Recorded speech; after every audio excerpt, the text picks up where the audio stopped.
करा अशी मागणी करण्यात आली होती आणि त्यानंतर त्यांना अटकही करा अशी मागणी करण्यात आलेली आहे. तर एसआयटी चौकशी लावण्यात आली. आपली काय प्रतिक्रिया? मला असं वाटतं का जे आरोप केले ते गंभीर आहे, त्याचं काही मी सहमत राहणार नाही. पण एसआयटी चौकशी करायला पाहिजे. तर आतापर्यंत 3.5 लाख शेतकऱ्याच्या आत्महत्या झाल्या, तिथं कोणी असे आदेश दिले नाही. 250 तरुणांना मराठ्यांनी आत्महत्या केल्या, त्याची चौकशी व्हायला पाहिजे का नेमकं काय त्यांनी आत्महत्या करावं लागल्या.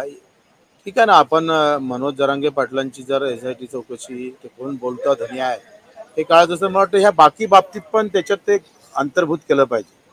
250 मराठ्यांनी पोरांनी आत्महत्या का केल्या, त्याचं काय कारण आहे, त्याची चौकशी करायची गरज नाही आहे. त्याची चौकशी केली पाहिजे. सातत्यानं आरोप केला जातोय की राजेश टोपे यांच्या कारखान्यावर जी जाळपोळ झाली त्याचं कट कारस्थान रचलं गेलं होतं. जे काय असन असं जाळपोळीचं कट कारस्थान कोणी रचलं असन तर त्यावर कारवाई झाली पाहिजे. आणखी एक महत्वाचा मुद्दा की मनोज जरांगे पाटील यांच्या बरोबर बोलायला चर्चा करायला कोण कोण जात होते, ती कोणाची माणसं होती याचीही चौकशी करा असंही त्याच्यामध्ये म्हणण्यात आलं. कुठेतरी तुमचाही उल्लेख आणि मंगेश चिवटे यांचा उल्लेख करण्यात आला. नाही, मला असं वाटतं का आम्ही जे काही आहे पहिल्यांदा मी एक कार्यकर्ता म्हणून गेलो होतो उपोषणच्या वेळेस, आणि मग नंतर आपण सरकार म्हणून गेलो. त्याच्यानंतर आम्ही जे गेलो आहे ते एक तर सरकार म्हणून गेलो असेल आणि व्यक्तिगत म्हणून गेलो असेल, तर ही आरपार होऊ दे ना चौकशी. आम्ही काय भडकवलं असेल, काही केलं असेल, असं सरकारचं मत असेल तर काही प्रॉब्लेम नाही. जो अजय महाराज जे आंदोलन हे करतात, जरांगे पाटलांवर प्रथम भूमिका मांडली, हे खरं तर प्रहार संघटनेचे होते. तुम्ही त्यांना प्रहार म्हणून काढलं अशी देखील बातमी आली. काय नेमकं काय तुमच्या बरोबरचे कनेक्शन काय होतं? त्यांनी केवळ जरांगेंच्या विरोधात भूमिका घेतली म्हणून तुम्ही त्यांना काढून टाकला. तुमच्या पत्रामध्ये असंही लिहिलेलं आहे की जरांगेंच्या विरोधात भूमिका घेऊ नये. आम्ही असं म्हटलं आहे की जरांगे असो की अधिक कोणी व्यक्तिगत कोणावर आरोप करू नये म्हणून ते काढलं. व्यक्तिगत नाही करावं म्हणून ते आम्ही काढले.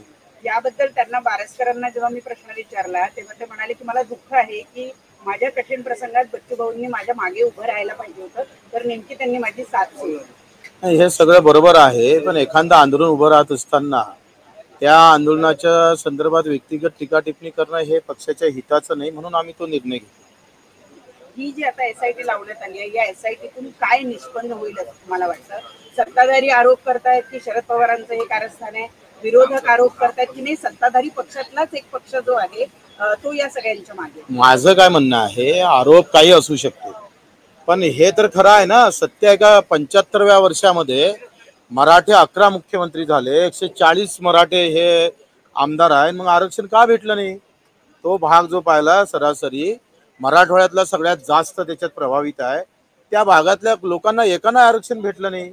हे सत्य पाहिलं पाहिजे ना. हे सत्य पाहण्याची क्षमता सरकारमध्ये असली पाहिजे. अखेरी 11 मुख्यमंत्री ज्या समाजाचे होऊन सुद्धा त्यांना आरक्षण भेटलं नाही, ते बिलकुल ते मराठवाड्यातला जो भाग, मी विदर्भ म्हणत नाही, कोकण म्हणत नाही, पश्चिम महाराष्ट्र म्हणत नाही, पण मराठवाड्यातले जे 8-9 जिल्हे आहे हे लोक बघा आरक्षणाचे जगले, ते मागास असून सुद्धा जगले. मग याची चौकशी केली नाही पाहिजे? मग मराठा लोक असं म्हणतात का आपल्या समाजाचा माणूस असला म्हणजे समाजाचं चांगलं होते. मराठा समाजाचे 11 मुख्यमंत्री झाले, 140 मराठा आमदार असताना आरक्षण का भेटू शकलं नाही, हा महत्वाचा विषय. 20 तारखेला जे आरक्षण दिलं गेलं त्या आरक्षणातून काहीच साध्य झालं नाही असं तुम्हालाही वाटतं? नाही, बिलकुल नाही, असं नाही आहे.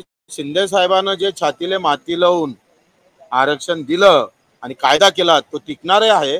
जसं शिंदे साहेबांना छत्रपती शिवाजी महाराजची शपथ घेतली, तशी फडणवीस साहेबांना प्रभू रामचंद्रची शपथ घ्यावी आणि एकदा हा महाराष्ट्राचा सर्व प्रश्न निकाली लावावा. उलट चांगलं आहे ना, मराठा म्हणून जर आरक्षण भेटलं तर ओबीसी आणि मराठा हा वादय संपुष्टात येईल आणि राज्यामध्ये जे काही आज संभ्रम निर्माण आहे तो संभ्रम पण खतम होईल.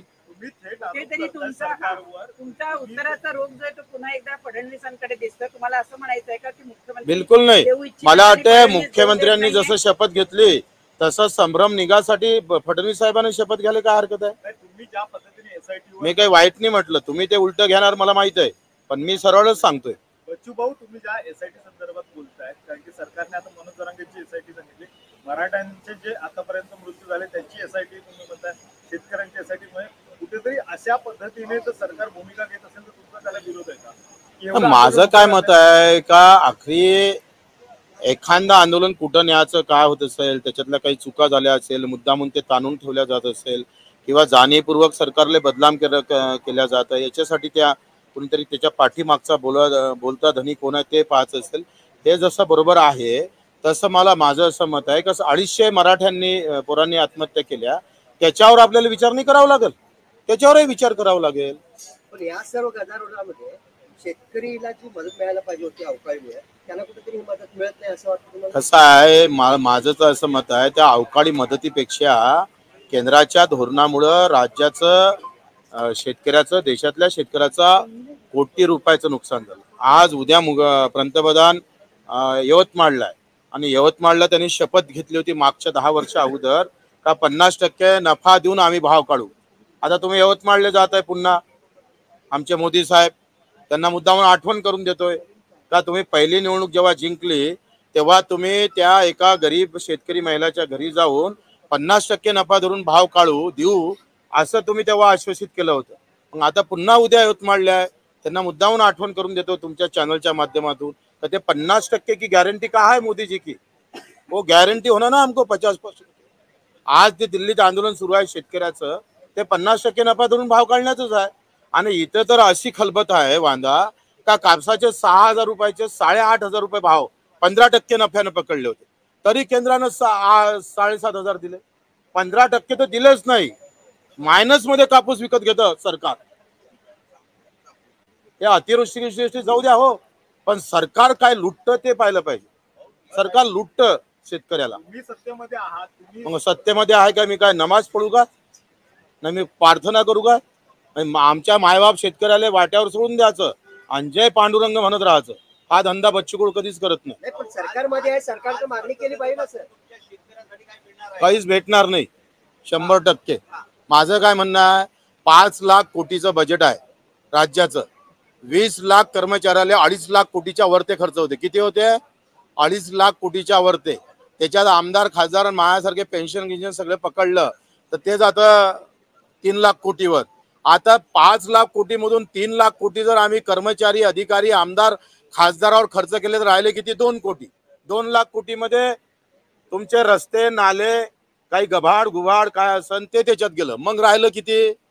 आज अपंगांना 5% एकूण कायदा काय 2016चा का अपंगासाठी प्रत्येक केंद्राच्या आणि राज्याच्या बजेटमधून 5% खर्च केला पाहिजे.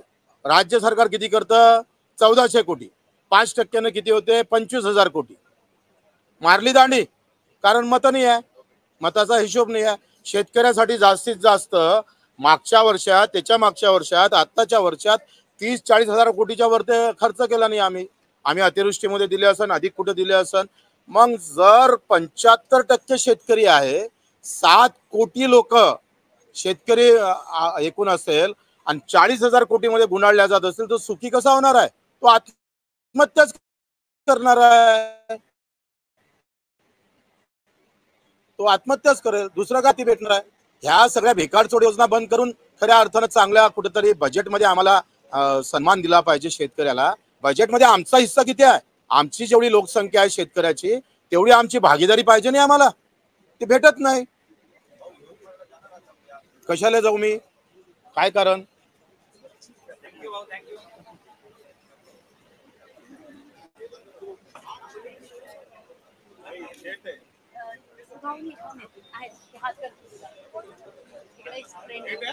फ्रेंड आहेत ते म्हणले